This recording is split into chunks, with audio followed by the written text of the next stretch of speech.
মানাস কিচেনে স্বাগতম জানাচ্ছি। ঈদ আয়োজনে আজ তৈরি করে দেখাবো কাঁচা কিমার কাবাব। বাটাবাটির ঝামেলা একদমই নেই, তৈরি করতে সময় লাগবে খুবই কম। কাঁচা কিমার কাবাবটি তৈরি করব গরুর কিমা দিয়ে, তবে এই একই পদ্ধতিতে খাসির বা চিকেন দিয়েও তৈরি করতে পারেন। কাবাবটি তৈরি করতে কিমা ছাড়াও আরেকটি উপকরণ লাগবে, সেটারও ভিন্নতা আজকের কাবাব রেসিপিতে দেখতে পাবেন। তাহলে চলুন দেখে নিই মজার ও মুখরোচক স্বাদের কাঁচা কিমার কাবাবের রেসিপি। সাধারণত কাবাব তৈরি করতে আমরা বুটের ডালটা ব্যবহার করি, তবে আজ বুটের ডাল ব্যবহার করছি না। এই জায়গায় আমি খেসারির ডাল ব্যবহার করছি। খেসারির ডাল দিয়েও কিন্তু খুব মজার হয় এই কাবাবটি খেতে। এখানে আমি 3/4 কাপ পরিমাণ ডাল নিয়েছি। এবার ভালোভাবে আমি ধুয়ে নিচ্ছি, খুব ভালোভাবে ধুতে হবে। এই ডালটাকে আমি 7 থেকে 8 বার পর্যন্ত ধুয়েছি। এর মধ্যে যে কষ থাকে সেটা ভালোভাবে ধুয়ে নিতে হবে। ধোয়ার পর 20 থেকে 25 মিনিট পর্যন্ত পানির মধ্যে ভিজিয়ে রাখতে হবে নরম হওয়ার জন্য। এখানে আমি গরুর মাংস নিয়েছি, 400 গ্রামের মতো আছে। মাংসগুলো আমি লম্বা করে স্লাইস করে কেটে নিয়েছি, দেখতেই পাচ্ছেন। এই মাংসের মধ্যে কোনো হাড় চর্বি কিছু নেই, সলিড মাংস। এই মাংসটা আমি মেশিনে দিয়ে আমি কিমা করে নিব। এইভাবে আমি পিসগুলো আমি এর মধ্যে মেশিনটার মধ্যে দিয়ে দিচ্ছি, দেখতে পাচ্ছেন। আর এইভাবে কিমা হয়ে বের হচ্ছে। এইভাবে কিমাটা দিয়ে কাবাবটা তৈরি করলে খেতেও মজা লাগে, আর যখন এটা ভাজবো তখন কাঁচার পরিমাণটা কিছুই থাকবে না এবং অনেকটা দেখতে ঝুরঝুর টাইপের হবে। এর মধ্যে কোনো আঁশ থাকবে না, দেখতেই পাচ্ছেন। এবার এই কিমাটা প্রসেসিং করব। তার আগে যে ভিজিয়ে রেখেছিলাম ডালটা, সেটা আমি সিদ্ধ করার জন্য একটা হাঁড়িতে নিয়ে নিলাম। এবার একটা জয়ত্রীর পাতা, মাঝারি সাইজের পাতা নিলাম, এর মধ্যে দিলাম। আর একটা জয়ফলের 4 ভাগের অর্ধেক করে 4 ভাগ করে তার একটা নিয়েছি। আধা চা চামচ সাদা গোলমরিচ নিলাম আর 3-4টা লং। এবার আধা চামচ করে আদা আর রসুন পেস্ট নিলাম, আধা চামচ লবণ, 1/4 চা চামচ হলুদের গুঁড়া আর 1.5 কাপ পরিমাণ গরম পানি দিয়ে দিলাম এই ডালটা সিদ্ধ হওয়ার জন্য। এখানে আমি কিমাটা সিদ্ধ করব না, যেহেতু এটা কাঁচা কিমার কাবাব করব, তাই কিমার সিদ্ধ করব না, ডালটা সিদ্ধ করে নিচ্ছি।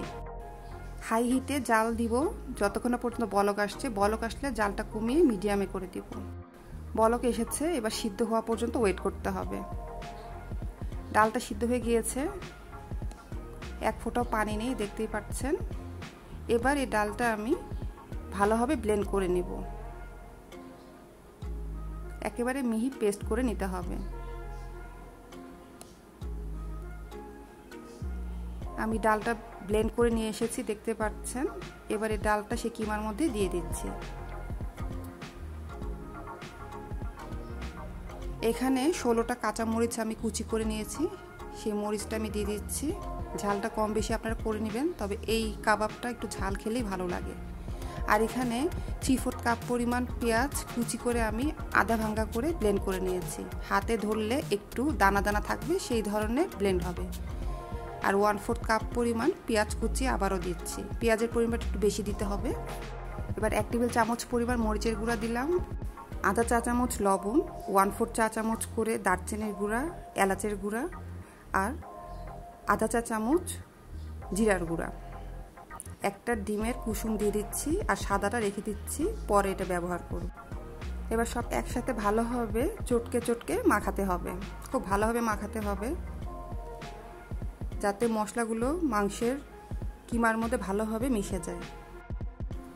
এবার এর মধ্যে একটা বড় স্লাইসের ব্রেড নিচ্ছি, সেটাও আমি এর মধ্যে দিয়ে ভালোভাবে মাখাচ্ছি।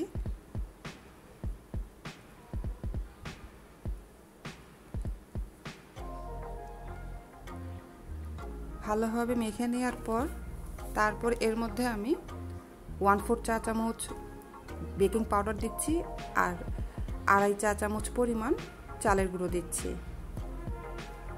দিয়ে আবারও খুব ভালোভাবে মেখে নেব। এখানে চালের গুঁড়ো দিলে কাবাবটা ভিতরেও খুব মচমচে থাকবে এবং খেতেও খুব মজা হয়। মাখানো হয়ে গেলে এভাবে একটু ভালোভাবে চেপে চেপে রেখে দিব ফ্রিজের মধ্যে 20 মিনিটের জন্য। 20 মিনিট পর আমি বের করে এনেছি, আবারও খুব ভালোভাবে সব কিছু মেখে নিব। কাবাবের মিশ্রণটা হাতে যখন ধরবেন দেখবেন হাতে কোনো দানাই বাঁধবে না, এত মসৃণভাবে এটা ব্লেন্ড করা হয়েছে। এবার কাবাবের আকৃতি করে নিব গোল করে, ফাটা যাতে না থাকে সেদিকটা খেয়াল রাখতে হবে। এবার ভেজে নিব। এখানে আমি 6টা কাবাব তৈরি করে নিয়েছি। একটা বড় হাঁড়িতে পর্যাপ্ত পরিমাণে তেল নিয়ে নিচ্ছি। আর ডিমের সাদা অংশ রেখেছিলাম, তার মধ্যে একটু লবণ দিয়ে ফেটে রেখেছিলাম। এর মধ্যে আমি কাবাবগুলো চুবিয়ে তেলের মধ্যে ছাড়ছি। জাল ফুল আঁচে আছে। কাবাবগুলো ছাড়ার পর জালটা মাঝারি করে দিতে হবে। এক পাশ হয়ে গেলে আরেক পাশ খুব সাবধানে উল্টিয়ে দিতে হবে, অপর পাশটাও ভাজতে হবে। এভাবে গোল্ডেন কালার করে ভাজতে হবে। এক পাশ হয়ে গেছে, এখন আমি উল্টিয়ে দিচ্ছি। এ পাশটা হয়ে গেলে তারপর আরও কিছুক্ষণ ভাজবো, সুন্দর একটা রং না আসা পর্যন্ত। দুই পাশ ভাজা হয়ে যাবার পরও আমি আবার উল্টিয়ে দিচ্ছি। এভাবে 3-4 বার পর্যন্ত উল্টাতে হবে, ভাজতে হবে। এক পর্যায়ে দেখবেন কালারটা এই ধরনের হবে। খুব সুন্দর একটা কালার এসেছে, দেখতেই পাচ্ছেন। এই সময় কাবাবগুলো উঠিয়ে নিতে হবে। আমি এক এক করে কাবাবগুলো উঠিয়ে নিব। তেলগুলো নিগড়িয়ে নিতে হবে খুব ভালো হবে, তা না হলে নেতিয়ে যাবে। এই কাবাবটি ঈদ ছাড়াও ঘরোয়া অনুষ্ঠানে টিফিনে চটজলদিভাবে তৈরি করে নিতে পারবেন। পরিশ্রম যেমন কমবে, সাথে বাড়তি সুবিধা হলো যখন তখন মন চাইলেই তৈরি করে নিতে পারবেন, আর ফ্রোজেন করে রেখেও দিতে পারবেন মাস জুড়ে। আরেকটি রেসিপির সাথে শীঘ্রই আসছি। সবাই ভালো থাকবেন। সবার ঈদ ভালো কাটুক। ঈদ মোবারক।